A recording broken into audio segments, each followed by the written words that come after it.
ज्यादातर meetings video conferencing के द्वारा ही होती रही है, पर बॉर्डर रोड ऑर्गेनाइजेशन के द्वारा शुरू किए जा रहे इतने महत्वपूर्ण कार्यों के शुरू होने के अवसर पर मुझे लगा कि मुझे स्वयं यहां उपस्थित होना चाहिए। इसलिए मैंने तुरंत यहां आने की अपनी स्वीकृति भी दे दी।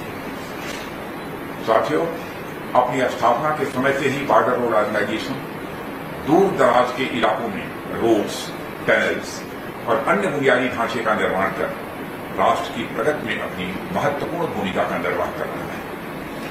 हमारी सीमाओं की सामरिक जरूरतें हों या फिर सीमावर्ती क्षेत्रों का सोशियो इकोनॉमिक डेवलपमेंट हो, इन सब के लिए जो सबसे महत्वपूर्ण कंपोनेंट है वह है कनेक्टिविटी। इस कनेक्टिविटी के लिए भीषण सर्दी, गर्मी, बरसात, बर्फबारी, जल भराव जैसी कठिनाइयों के बीच भी हमारे बॉर्डर रोड ऑर्गेनाइजेशन के कर्मी बिना थके, बिना थमे लगातार काम करते चले आ रहे हैं। वैसे कुछ स्थानों पर प्रत्यक्ष भी जाकर मैंने बॉर्डर रोड ऑर्गेनाइजेशन के कर्मियों को काम करते हुए देखा है। सचमुच उनके साहस और उनके शौर्य और उनके मैं परिश्रम की जितनी भी सराहना करूं वह कम है। पिछले 5-7 सालों में बॉर्डर रोड ऑर्गेनाइजेशन ने और भी उल्लेखनीय उपलब्धियां हासिल की हैं।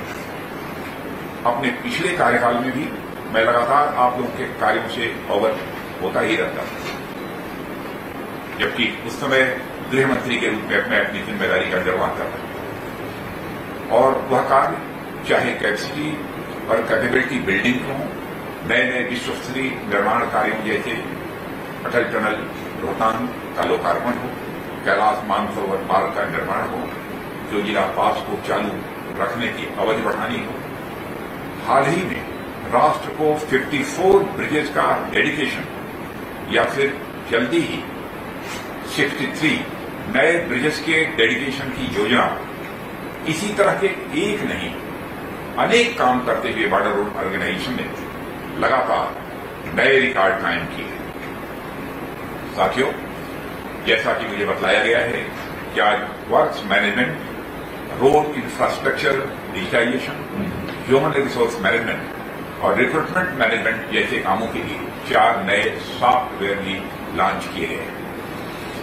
ये सभी प्रकार के मैनेजमेंट किसी भी संगठन को सुचारू रूप से चलाने के लिए अत्यावश्यक होते हैं।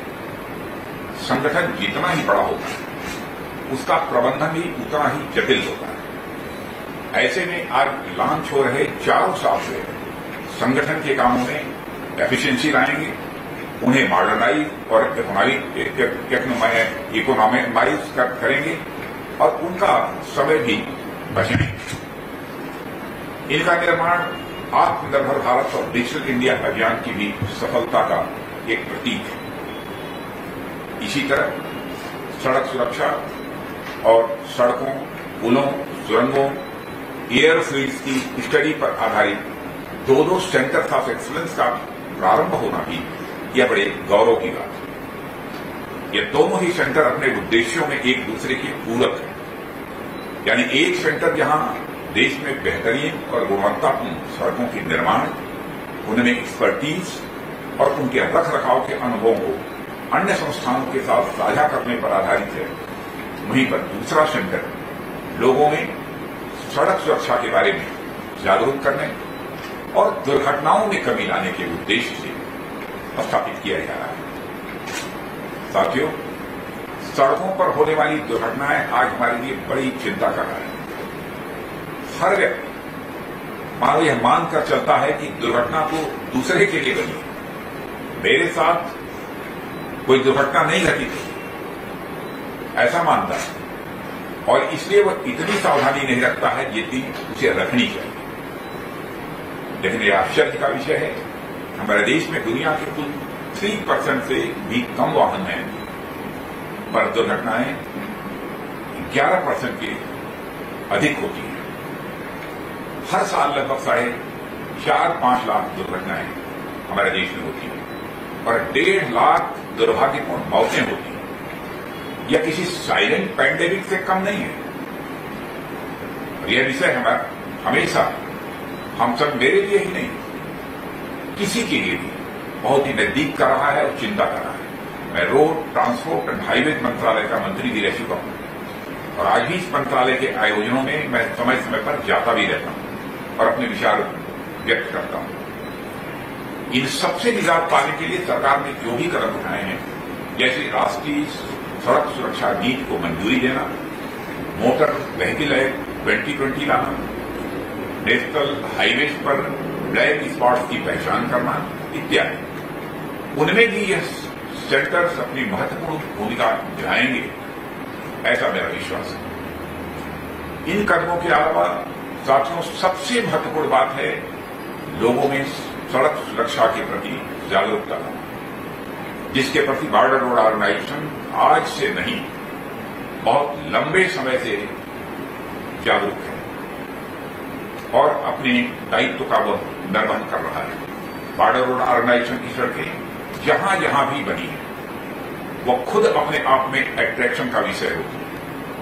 हाई क्वालिटी की वेल मेंटेन्ड सड़कों के किनारे लगे जो साइन बोर्ड्स राहगीरों के लिए उनको सचेत करने वाले होते हैं, जागरूक भी करते हैं, लेकिन साथ ही साथ वो उनका मनोरंजन भी करते हैं।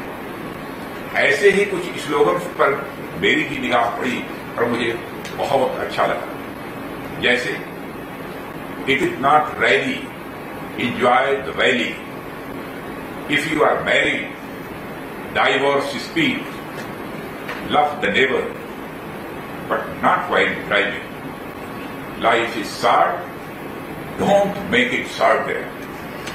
इसी तरह के अनेक ऐसे साइन बोर्ड्स और स्लोगन्स लगे होते हैं, जिन्हें देखते देखते कब यात्रा पूरी हो जाती है यह पता भी नहीं चलता है। बॉर्डर रोड ऑर्गेनाइजेशन की सड़कों पर चलने से पहले रोड सेफ्टी के नाम पर अक्सर लोगों को एक स्लोगन का पता होता है कि सावधानी हटी कि दुर्घटना घटी। सामान्य तौर पर बच्चों को भी यह स्लोगन याद रहता है। रोडवेज की बसों में यह लाइन जब पहली बार कोई बच्चा देखता है तो उसे समझने के लिए भी कुछ दिमागी कसरत करने की जरूरत पड़ती है। पहली बार में उसे यह समझ ही नहीं आता कि सावधानी हटने से भला दुर्घटना घट कैसे सकती है। उसे तो पढ़नी चाहिए, यानी कम कैसे हो, उसे तो पढ़नी चाहिए। लेकिन बाद में उसे पता चलता है कि घटना का मतलब हैपनिंग वाला घटना होता है, माइनस वाला घटना नहीं। क्योंकि आप जानते हैं कि घटाने को -1 यानी एक में से एक घटाया बोलते हैं, घटा, तो उस घटा शब्द को समझता है। बाद में उसे समझ में आता है ये माइनस वाला घटना नहीं है। पर बॉर्डर रोड ऑर्गेनाइजेशन की स्लोगन लोगों को हंसते हंसाते उनके साथ साथ चलते हैं। कहने का मतलब साथियों की बॉर्डर रोड ऑर्गेनाइजेशन राहें भी बनाता है और राहें चलना भी सिखाता है। रोड सेफ्टी एंड अवेयरनेस पर आधारित यह सेंटर ऑफ एक्सीलेंस हमेशा नए नए तरीकों से लोगों को रोड सेफ्टी के प्रति जागरूक करेगा, उनकी सुरक्षा करेगा, ऐसा मेरा विश्वास है। साथ ही मुझे बताया गया कि ये सेंटर्स अपनी नॉलेज और एक्सपीरियंसेस को बस अपने तक सीमित न रखकर अदर गवर्नमेंट इंस्टीट्यूशंस के साथ भी इसे शेयर करेंगे। आपकी वैल्यूज संगठन संगवर्धन, यानी हम सब साथ चले, सब साथ आगे बढ़ें, ये भावना के पूरी तरह से अनुकूल है। मैं समझता हूं कि इस तरह के इनिशिएटिव्स देश के बाकी संस्थानों में भी शुरू होने चाहिए। साथियों, आज सोलो विमेन मोटरसाइकिल एक्सपीडिशन की शुरुआत करने जा रही मिस कंचन जी के बारे में जानकर ये अच्छा लगा और वेरी गुड, बधाई। मुझे बताया गया कि बड़ी कम उम्र में ही मिस कंचन ने मोटरसाइकिल राइडिंग करना प्रारंभ कर दिया था और अब तक आप 10 वर्षों में 21,000 किलोमीटर यात्रा भी तय कर चुकी हैं, यह भी मुझे बताया गया। मैं आपको इस अभियान के लिए शुभकामनाएं देता हूं। इतने उतार चढ़ाव और दुर्गम रास्तों वाला यह अभियान निश्चित ही कठिन है, पर आपके आत्मविश्वास को देखकर लग रहा है इसे आप हंसते हंसते पूरा कर लेंगी और आप नया रिकॉर्ड भी कायम करेंगे। इस अवसर पर मैं अधिक कुछ न कहते हुए आप सबको इन सेंटर्स और सॉफ्टवेयर की शुरुआत की शुभकामनाएं देता हूं और आप सभी को आश्वस्त करता हूं कि सरकार आपके साथ कदम से कदम मिलाकर चलने के लिए पूरी तरह से तैयार है। वह चाहे नीतिगत समर्थन हो या फिर एलोकेशन संबंधित सपोर्ट हो या इसी प्रकार के अन्य सपोर्ट, सरकार बॉर्डर रोड ऑर्गेनाइजेशन के लिए हमेशा यथासंभव हर कदम उठाती रही। पिछले 5-7 वर्षों के दौरान बॉर्डर रोड ऑर्गेनाइजेशन के बजट में 3 से 4 गुना की बढ़ोतरी होना यह कोई छोटी बात नहीं है। इसके अलावा हमारे इंजीनियर और अन्य कर्मियों के लिए स्पेशल हाई एल्टीट्यूड क्लोथिंग के 3,270 सेट की मंजूरी हो या फिर संगठन के कर्मियों के मनोबल को और अधिक बढ़ावा देने के लिए प्रशासनिक अधिकारियों के लिए कैडर रिव्यू हो या इसी तरह अन्य दूसरे कैडर के रिव्यू, सरकार ने समय समय पर हर बात का ध्यान रखा है। यह बॉर्डर रोड ऑर्गेनाइजेशन के प्रति और सरकार के समर्थन दोनों को एक साथ दर्शाता है। मैं अब तक जितना भी बॉर्डर रोड ऑर्गेनाइजेशन के काम को प्रत्यक्ष रूप से मैंने देखा है, मैं इस नतीजे पर पहुंचा हूं कि इसमें और अधिक बजट का एलोकेशन होना चाहिए। लेकिन आप जानते हैं शासन की भी एक सीमा होती है और उस सीमा के अंदर ही रहकर शासन को भी काम करना होता है। लेकिन जितनी तेजी के साथ बॉर्डर रोड ऑर्गेनाइजेशन ने काम किया है, मुझे यह कल्पना नहीं थी, क्योंकि मुझे याद है कि जब मैं सरफेस ट्रांसपोर्ट मिनिस्टर था तो बॉर्डर रोड ऑर्गेनाइजेशन के बारे में कोई बहुत एक अच्छा परसेप्शन लोगों का नहीं है। लेकिन गृह मंत्रालय में आने के बाद और उसके बाद जब मैं रक्षा मंत्रालय की जिम्मेदारी निभा रहा हूं और आज यदि मैं चाहे किसी प्रेस रिपोर्टर से मैं बात करता हूं अथवा इन सब सारे मामलों का यदि कोई जानकार है उससे भी बात करता हूं तो बॉर्डर रोड ऑर्गेनाइजेशन के बारे में लोगों की एक बहुत ही हाई ओपिनियन मुझे सुनने को मिलती है।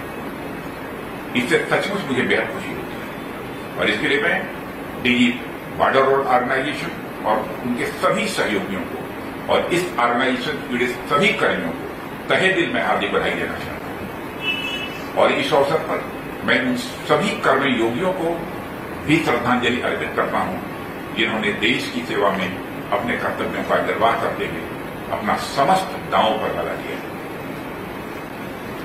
मैं हमारी arm forces, department of defence और एमओडी को भी इन उपलब्धियों के लिए बधाई देता हूं और एमओडी को इसलिए भी बधाई देता हूं कि मैं जानता हूं कि डिफेंस सेक्रेटरी श्री अजय कुमार जी ने इसमें विशेष रुचि ली। हमारे chief of defence staff general Bipin Rawat ji ने भी विशेष रुचि ली है। वैसे मैंने देखा है कि जनरल बिपिन जी रावत का स्वभाव है कि हर चीज में बहुत ज्यादा रुचि लेना और अपने स्वभाव के अनुरूप ही उन्होंने यह किया है। मैं पुनः एक बार डीजीबीआर और सभी बीआरओ कर्मियों को पुनः बधाई देता हूं और आपकी सफलता के लिए शुभकामनाएं देते हुए अपना निवेदन समाप्त करता हूं। आप सबको बहुत बहुत धन्यवाद।